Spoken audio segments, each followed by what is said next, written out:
Hello hi అండి, అందరికీ నమస్కారం. ఇప్పుడిప్పుడే మరొక ముఖ్యమైన అప్డేట్ అయితే రావడం జరిగింది. అదేమిటంటే బ్యాంకు వినియోగదారులకు షాకింగ్ న్యూస్. 4 రోజులు బ్యాంకులు మూసివేత అంటూ ఇప్పుడిప్పుడే మరొక ముఖ్యమైన అప్డేట్ అయితే రావడం జరిగింది.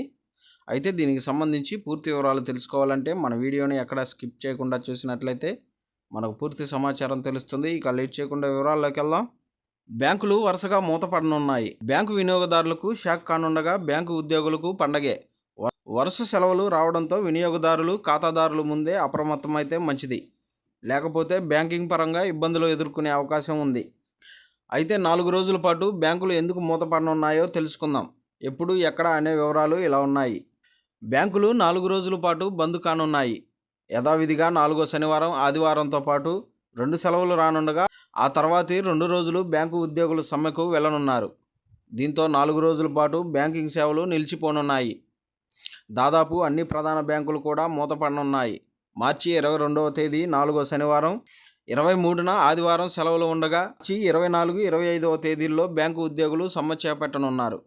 బ్యాంకు ఉద్యోగుల డిమాండ్ల పరిష్కారం కోసం ఇండియన్ బ్యాంక్స్ అసోసియేషన్తో జరిగిన చర్చలు విఫలమవడంతో బ్యాంకు సంఘాలు సమ్మెకు పిలుపునిచ్చాయి. 2 రోజుల పాటు బ్యాంకుల సమ్మెతో భారత ఆర్థిక రంగం స్తంభించనుంది.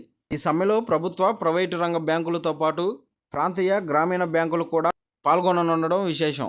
వచ్చే వారంలో బ్యాంకుల సమ్మె అయినప్పటికీ ముందు నుంచే, అంటే మార్చి 22వ తేదీ నుంచే బ్యాంకు సేవలు నిలిచిపోనున్నాయి. మార్చి 22న 4వ శనివారం, తర్వాత ఆదివారం బ్యాంకులకు సెలవులు వచ్చాయి. అనంతరం మార్చి 24, 25 అనగా సోమవారం, మంగళవారం బ్యాంకుల సమ్మె నేపథ్యంలో దాదాపు 4 రోజుల పాటు బ్యాంకు సేవలకు అంతరాయం కలగనుంది. బ్యాంకుల సమ్మెతో ప్రజలు ఇబ్బందులు ఎదుర్కొనున్నారు. ముందే శుభకార్యాలు, పంటకాలం కావడంతో డబ్బుల కోసం ప్రజలు, రైతులు బ్యాంకులకు వెళ్లాల్సి ఉంది. అయితే 4 రోజులు సెలవులు రావడంతో ప్రజల పనులు ఆలస్యం కానున్నాయి. అయితే బ్యాంకులు బంద్ ఉన్నా కూడా డిజిటల్ సేవలు అందుబాటులో ఉన్నాయి.